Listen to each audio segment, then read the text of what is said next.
Connaître Dieu pour mieux le servir. Charles Daniel Maire. Ouvrage publié en 1973 au Centre de publication évangélique d'Abidjan et qui connaissait déjà en 1987 sa 6e édition. Ouvrage traduit dans de nombreuses langues.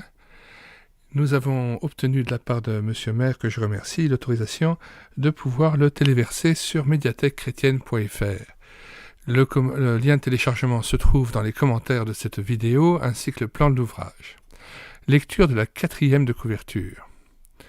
Il est tout aussi impossible de servir Dieu sans le connaître que de prétendre le connaître et ne pas le servir. C'est pourquoi il nous faut connaître Dieu pour mieux le servir. Cet exposé succinct s'efforce de montrer le caractère pratique de la doctrine chrétienne. Chaque enseignement doit nécessairement se traduire par des actes et produire un changement profond dans la vie de tous les jours. Charles Daniel Maire a vécu plus de 20 ans en Afrique, d'abord comme missionnaire de la mission biblique en Côte d'Ivoire, puis en tant que coordinateur de la Ligue pour la lecture de la Bible pour l'Afrique francophone et l'océan Indien. Quelques-unes de ses œuvres sont encore à vendre à la CLC Librairie chrétienne. Avant de lire la préface de cet ouvrage, préface de l'auteur, nous aimerions un petit peu commenter le contenu de cet ouvrage en commentant aussi la table des matières. La première partie se développe autour des grandes doctrines du christianisme, la révélation, la doctrine de Dieu, du Fils, du Saint-Esprit, la doctrine de l'homme, de l'Église, du baptême, de la Sainte Seine, des choses dernières et des anges. Alors que la deuxième partie traite du fait de comment devenir chrétien. L'homme ne peut rien faire pour son salut, la foi, la conversion à la repentance, la nouvelle naissance. Et la troisième partie traite de la pratique de la vie chrétienne. Qu'est-ce que la vie chrétienne? Le chrétien devant Dieu, la prière du chrétien, le chrétien et son prochain, le chrétien et les choses matérielles, le chrétien et le monde, le chrétien et l'État, le chrétien et l'Église locale.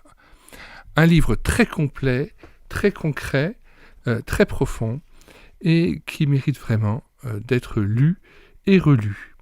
Nous lisons donc maintenant la préface de l'auteur, diffusée par Radio Eloi, sous le titre « Catéchisme par les ondes ». Cet exposé de doctrine a été légèrement augmenté et complètement revu. Il peut servir de memento d'enseignement biblique pour les chrétiens, mais il constitue aussi une brève introduction à la pensée biblique pour ceux qui n'ont encore des doctrines bibliques que des idées floues. En se servant des divisions en leçons et des questions proposées en appendice, on pourra faire de ce livre un manuel ou un guide pour l'enseignement religieux. Les questions sont aussi destinées aux lecteurs désireux de réfléchir sérieusement au contenu de chaque paragraphe. Les citations bibliques importantes sont toujours rapportées textuellement, ceci pour éviter une recherche fastidieuse en cours de lecture et, dans la mesure du possible, faire parler le texte biblique lui-même. Les références marginales permettent une étude plus approfondie des questions abordées.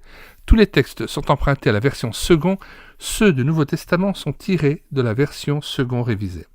Il n'est pas absolument nécessaire de commencer la lecture de ce petit livre par le chapitre 1, on peut très bien débuter par la seconde partie et ne lire la première qu'ensuite.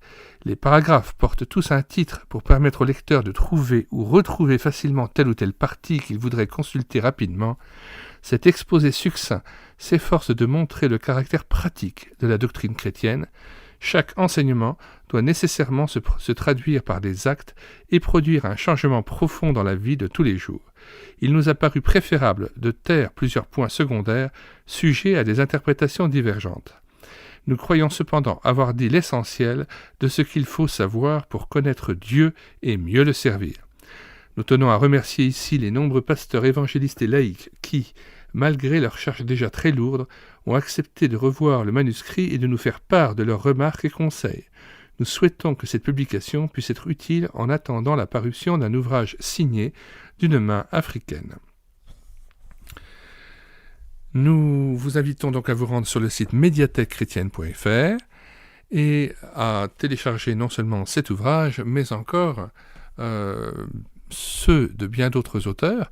Nous avons numérisé des centaines d'ouvrages, et notamment les ouvrages d'Alfred Kuhn qui étaient épuisés et non réédités, mais aussi les ouvrages d'André Adoul, de Maurice Ray, et de bien d'autres auteurs encore, afin de pouvoir à nouveau enrichir le cœur des croyants et de tous ceux qui cherchent la face de Dieu d'un cœur sincère et qui veulent se fonder dans leur foi. Nous vous disons au revoir et vous invitons à vous abonner à cette chaîne YouTube Elle écoutait sa parole afin de pouvoir être mis au courant des autres ouvrages que nous numérisons, afin de connaître les cantiques que nous mettons en parole en vue d'une rétroprojection en assemblée, et de connaître aussi les livres audio que nous prenons en charge. Actuellement, nous lisons le livre de Lilia Strotter, Les 7 secrets du chemin de Dieu, et nous sommes très fiers de pouvoir le prendre en charge en audiobook. Nous vous disons au revoir et à bientôt.